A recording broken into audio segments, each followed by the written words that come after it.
2 દી 5 દી 15 દી થાય બાપુ ખાવા જોવે એમાં તો કોઈને હાલે નહીં.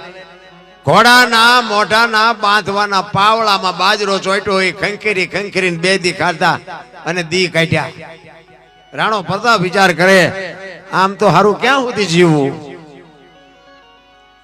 મારે દિલ્હીના શરણે જવું પડશે. આવો એને જયારે વિચાર આવ્યો ને અને આ વાત ઉડતી ઉડતી ઉડતી એનો મિત્ર ભામાશા વાણિયો. ભામાશા ને બાબુ આ ખબર પડી ને બાબુ એનો ભાઈ બંધ રૂવાડા ખડા થઈ ગયા. અરે તારી ભલે થાય તારી મિત્ર હેડા કીજીએ ઈ ઢાલ સરીખા હોય, સુખમાં પીછે રહે દુઃખમાં આગે ભાઈ બંધો એવા હોવા જોઈએ. ભલામાં હગો હારો નો હાપડે ને મિત્ર મળે જો લબાડ, પત્ની મળે કબાર જતો એળે જો ઉતાર તૈણે પખા મોળા હોય તો ગિરનાર ભેગું થઈ જવાય. ભલામાં વાણિયાનો દીકરો અને સામ સામ રૂવાડા ઉભા થયા. એ કે દરબારનો દીકરો ગરાસ્યો છત્રી અને દિલ્હીના શરણે જવાની વાત કરે છે. એ કે તલવાર હું ન ઉપાડી શકું પણ એને મારે એક વખત ચેતવવો તો છે જ કે રાણા ખોટું થાય છે, આ કરાય નહીં. એ રાતના સમયે ડુંગરના ગાળામાં એ ભાઈબંધ ભામાશા વાણિયો નીકળ્યો. ગોતે ક્યાં બાપુ, ડુંગરના ગાળામાં ક્યાં ગોતો? વાણિયાનો દીકરો રાતે બાપુ રાડ્યું પાડે, રાણા એ રાણા, રાણા પ્રતાપ એ રાણા. અને આમે ભેખડુમાં બાપુ અવાજ આવ્યો, કોણ? તારો મિત્ર ભામાશા. રે આવ આવ આવ મારા બાપ આવ, તારી તો રાહ જોતો હતો. 2 ભાઈબંધ બાપુ પાડ ભેટ્યા ને 2 બતે ભેટ્યા હો. અને ભામાશા કહે છે કે રાણા મેં તો આવી વાત સાંભળી હતી. રાણાની આંખમાં જળજળી આવી ગયા કે ભામાશા હું એ સમજી શકું છું હું કોણ છું, નહીં મને ખુમારી છે, પણ આમ ભૂખા મરવાનું? એ કે અનાજ જેટલું જાય ને જેટલું જોવે એટલું હું પૂરું પાડીશ, તલવાર હું ના ઉપાડી શકું. હું વાણિયાનો દીકરો, મારું કામ નહીં, પણ અનાજ જેટલું જોઈએ એટલું પોગાડી દઈશ. જો અનાજ હાટું થઈને તું દિલ્હીના શરણે જા ને તો આ ધરતી રાહ તાળ વહી જાય. અરે તું એક ક્ષેત્રાણીના કુખે જન્મ લીધો હોય, માં ભગવતીનું ધાવણ લાજે રાણા, હું તારે જોવે એટલું અનાજ આપીશ, પણ તું અહીંયા જાતો ને બાપ હું તને હાથ જોડું છું. અને રાણાની કહો મડી તૂટવા, વાહ મિત્ર વાહ, વાહ ભાઈ વાહ, વાહ ભાઈ વાહ. હું જદી મેવાડની ગાદી ઉપર આવીશ તેથી તારું જેટલું દેણું હશે એટલું દૂધે ધોઈને ભરીશ, પણ એ કે તું અનાજ મને પૂરું પાડજે કે તું ચિંતા કરીમાં એ હું બેઠો છું. અને અમુક સમય જાય એમાં ખરા બપોરનો ટાઈમ છે, સૂરજ નારાયણ માથે છે, ધોમ તડકો તપ્યો છે, 400 સૈનિક ડુંગરના ગાળામાં હુતા છે. રાણો પ્રતાપ હાથમાં તલવાર લઈ અને 400 સૈનિકની ચોકી કરે છે. એ વખતે એક માલધારી સમાજના એક બેન એક ભાઈ બે નીકળ્યા અને રાણાએ કીધું કે અહીંયા આવો, તડકો છે, પાણી બાણી પીવો પછી જાજો. અહીંયા આવીને પછી રાણા પ્રતાપ પૂછે છે કે તમે બે શું હગા થાવ? બેન છે એક ભાઈ છે, બેને પૂછે છે તમે બે શું હગા થાવ છો? તારે જુવાન કે છે કે અમે બે પતિ પત્ની હતા, અત્યારે નથી, અને જો ભગવાન આબરૂ રાખે ને તો અમે પતિ પત્ની થાશું. રાણો વિચાર કરે કે હારું આ કેવું હગું? પતિ પત્ની હતા અત્યારે નથી અને પછી થાશું, આ કેવું? એ કે કઈ ખુલાસો થાય એવી વાત કરો તો ખબર પડે. એ કે અમે બે પતિ પત્ની હતા, અમારી મેવાડની ગાદી ઉપર રાણા પ્રતાપ, એને ખબર નથી આ બેઠો ઈ જ રાણો છે. દિલ્હીના બાદશાહે અમારા રાજા પાસેથી જયારે રાજા એમ કહેવાય કે છીનવી લીધું છેતરીને, તેથી અમે અમારા ઠાકર પાસે માનતા રાખી, જેથી અમારો રાજા ગાદી ઉપર આવે ને તેથી બે પતિ પત્ની થાશું, ત્યાં સુધી અમારા બે ભાઈ બહેન ના નાતા છે. આટલી વાત સાંભળે રવાડા બાપુ ઠરડાઈ ગયા હો રાણા પ્રતાપના. ઘરે તારે ભલે થાય. આજે એક જણાએ માનતા રાખી છે, આખા મેવાડમાં કેટલાય માનતા રાખી છે. હવે તો દિલ્હીના બાદશાહને જે કરવું એ કરે, બાકી લડી લેવું છે. અને જાસા ચિઠ્ઠી મોકલી કે કાલ સવારે હલ્દીના ઘાટ ઉપર તારું સૈનિક હોય એટલું લઈને આવજે, સેજે બાકી ન રાખજો. અને એ જાસા ચિઠ્ઠી બાદશાહના હાથમાં આવીને ખાડ ખાડ ખાડ મીડો દાંત કાઢવા. એ કે આ મોતને શું કામ આમંત્રણ આપ્યું છે? અને હાથીની અંબાડી ઉપર ચડીને 22,000 સૈનિકની ફોજ લઈને આવ્યો. આંડીગોરથી રાણો પ્રતાપ એક ચેતક ઘોડા ઉપર, બાપુ જો ખાનદાન જાનવર હોય ને એના ખોળિયામાં જીવ હોય ત્યાં સુધી બાપુ જાનવર તમને માર ન ખાવા દે એટલી ખુમારી જાનવર. આ તમે જોવો હલ્દીના ઘાટ ઉપર રાણા પ્રતાપનો ઘોડો પૂજાય છે, સદાધારમાં પાડો પૂજાય છે, જમરાળામાં ભેંસ પૂજાય છે, કચ્છમાં દાદા મેકરણનો કૂતરો ને ગધાડો પૂજાય છે. આપણું પાડોશી સારું નથી બોલતા, બોલો કથાડા કરતા બે જ નથી આપણે. એવો બાપુ ચેતક રાણાની રાંગમાં અને આમ બરોબર હુરજ નારાયણ કોર કાઢે ભલે ઉગ્યા ભાળ ભાડલ તું હારા ભામણા જીન મરણ લગમાળ ઈ રાખજે કસબર આવોળ જળાળ જળાળ કિરણો મીડો પાથરવા.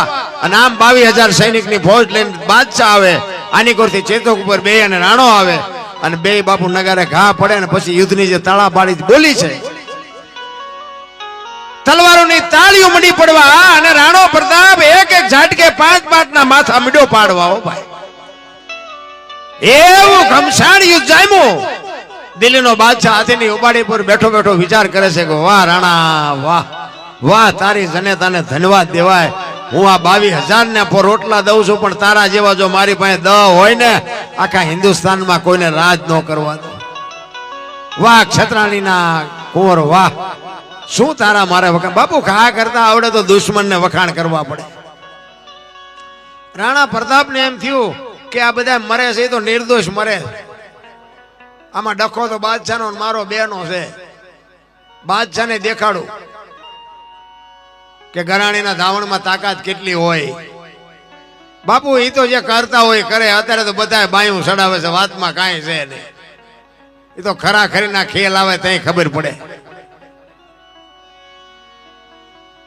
રાણાએ વિચાર કર્યો કે બાદશાહને કઈક દેખાડું, નકર એને પાછો વનમાં કઈક વેમ રહી જાય. હવે હાથીની અમારી ઉપર તો અહીંયા પુગાય એવું નહોતું. ઘોડો લઈ ગયો ભાઈ હાથીની પાસે, અને ત્યાં જઈને બાબુ રાણો હાકલ કરીને કે બાદશાહ ઉતર હેઠો. એક વખત શમશેર ઉપાડને આપને ધરતીના કડા ભેળા ન કરી દઉં તો હું ગરાસ્યો નો કે ઉતર હેઠો તને દેખાડું. વગર ડાકલે બાપુ બાદશાહ ને આવ્યો હોક મારો બેટો આ હમણાં આવશે ને તો મને હમણાં કાપી નાખશે.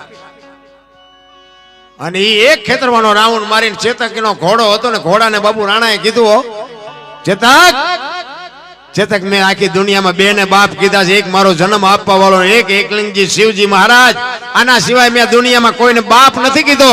અને આજ હું તને બાપ કહું છું, જો હાથીના કોમતલ માથે ડાબા માંડી દે ને એક વખત તો દિલ્હીના ચાકડેથી પિંડો ઉતારે એમ દિલ્હીના બાદશાહનું માથું ઉતારી લો. કેવું જાનવર છે મારા રામ, તમે હું તો માણા છે.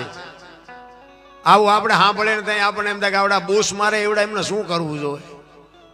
આપણે જોઈએ છીએ તો આપણને એમ થાય કે એક જાનવર એની ખુમારી નથી ચૂક્યો. અને માણાનું માણાએ કામ કર્યું હોય ને તો માણા બાપુ ભૂલી જાય છે. એક ખેતરવાનો રાઉન્ડ મારી અને રાણા એક ચેતકને કીધું કે બેટા એક વાર વિયો જા. અને બાપુ જબાંગ ઝાક લઈને બાપુ રાણો ને છોડ્યો હો ચેતકને. પેગડામાં પગ ભરાવી ઉભો થઈ ગયો, ઘોડા માથે દાંત કચકચાવી ઉઘાડી તલવાર, ચારે પગ હંકેલીને વંટોળિયો જાય એમ ગયો ચેતક. હાથીને કોમતળ માથે ડાબા માંડ્યા ને એક ઝાટકો માર્યો ને હાથીના 2 ભાગ થઈ ગયા. ભાઈ વિચાર કરજો, આ અમુક વાત છે ને આપણા મગજમાં બે આવવાની નથી, કારણ કે આપણે ઉંદરડા નથી મારી શકતા, હાથી છે ના કાપી ગયું. એટલે આપણને આ વાત બે નહીં, પણ 100% સત્ય વાત છે કે એક જ ઝાટકાએ રાણા પ્રતાપે દિલના બાદશાહનો હાથીના 2 ભાગ કરી નાખ્યા હતા. એ સત્ય છે.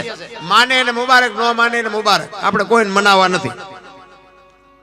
કારણ કે અમુક હજી મેવાડમાં અમુક વસ્તુ બધી હાચવેલી પડી છે, તલવારું બલવારું બખ્તર ને ભાલા ને બધું. તમે એકવાર જોવો ત્યાં આપણને અનુમાન થોડું ઘણું આવે કે હારું આપણે 8 જણા ભેગા થાય ત્યાં આ ઉપડે એવું છે.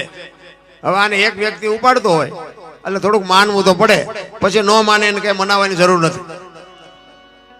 ઈ 2 ભાગ કરી ગયા, હાથી પડ્યો રાણો ઘોડા ઉપરથી. બાપુ ચેતક બાપુ આંખો નીકળી ગઈ અને દિલ્હીનો બાદશાહ બાપુ ભાગી નીકળ્યો. ચેતકના છેલ્લા શ્વાસ હાલતા હતા, આંખો નીકળી ગઈ અને રાણો બાપુ ચેતકની પાસે આવી અને ખોળામાં માથું લઈ અને ચેતકને રાણો કહે છે કે રાણા ચેતક, તે આજ જે મારું કામ કર્યું ને બાપુ હગો ભાઈ ન કરે એવું તે કામ કર્યું છે. બાપા આજ તારા જીવને ગતિ આપી દે, કારણ કે તે આજ જે મારું કામ કર્યું એના ઋણમાંથી હું કોઈ દી જિંદગીમાં ન છૂટી શકું. પણ ચેતકનો જીવ નીકળતો નથી. રાણો કહે છે તારો શેમાં જીવ છે? તું કહેતો મંદિર બંધાવું, તું કહેતો હવેડા બાંધવું, તું કહેતો ચબૂતરા બાંધવું, પણ તારો જીવ કેમ નથી નીકળતો? તેથી ચેતક, જો બાબુ દ્રષ્ટાંત ખોટું હોય એનો હેતુ સાચો હોય. ચેતક રાણાને કહે છે કે મારે બંધાવવાની કાંઈ જરૂર નથી અને મારો જીવ નથી જતો એનું કારણ એક જ છે કે હું મરું છું એની એ વાત નથી, પણ મને દુઃખ એ વાતનું છે કે તને ઘરથી આ સુધી મેદાન સુધી લઈ આવ્યો અને મેદાનથી ઘર સુધી ન પુગાડી ગયો એનો મને અફસોસ છે. મર્યો એનો વાંધો નથી, પણ મને એટલી જો ભગવાને શક્તિ આપી હોત ને કે હું આને ઘર સુધી પુગાડી શકું, હું અધવચ્ચે તમને મૂકું છું ને એ વાતનું મને દુઃખ છે. તેથી રાણા પ્રતાપે ખોળામાં માછું લઈ ચેતકની સામે જે રાણો રોયો છે અને ચેતકને કીધું બાપ હવે તું કાંઈ બોલતો ને, નકર મારા ખોળિયામાંથી જીવ નીકળી જાય. અને હવે આપણી ઘોડાહારમાં 50 ઘોડા છે, પણ હવે હું તને વચન આપું છું હું જીવીશ ને ત્યાં સુધી કોઈ ઘોડા ઉપર સવારી નહીં કરું. રાણો બાપુ જીવાય એટલો વરા બાપુ કોઈ દી કોઈ ઘોડા ઉપર બેઠો નથી. આવા તો દુનિયામાં જાનવર થઈ ગયા. આપણને માણાને બાબુ જો માણા થવાનું કહેવું પડે તો આપણે એમ થાય શું કરવાનું? હા છે એ તો માં છે. ભલા મોઢે બોલું માં હાથે નાનપણ સાંભળે ભલક બધાની મજા પછી કડવી લાગે કાગડા. હું તો એમ કહું કે આપણી ઘરની માને જો આપણે હાસવી લેશું ને તો આ માં અડધી રાતે આપણું કામ કરશે. ઈ માને પેલા આપણે જાળવવાની છે. આપણી માં છે ને એને જાળવું એટલે આ માં બાપુ તમને હાચવે હાચવે ને હાચવે, એમાં તમારે ખીલી ન વાગે. અને ઇતિહાસ તમારે ખોલવાની છૂટ. પણ જ્યાં ધર્મ ધ્રુજો પુરુષ નથી પૂગી ગયો ત્યાં દેશની આબરૂ બાપુ દીકરીઓએ રાખી છે. તમે કયો એટલા દાખલા આપો. એટલા જ માટે મહાપુરુષોએ બાપુ જનેતાને ઊંચામાં ઊંચું પદ આપ્યું છે. કહેવાનો મારો અર્થ ઈ છે કરવત મેં લાવી જને દેવે રાયવા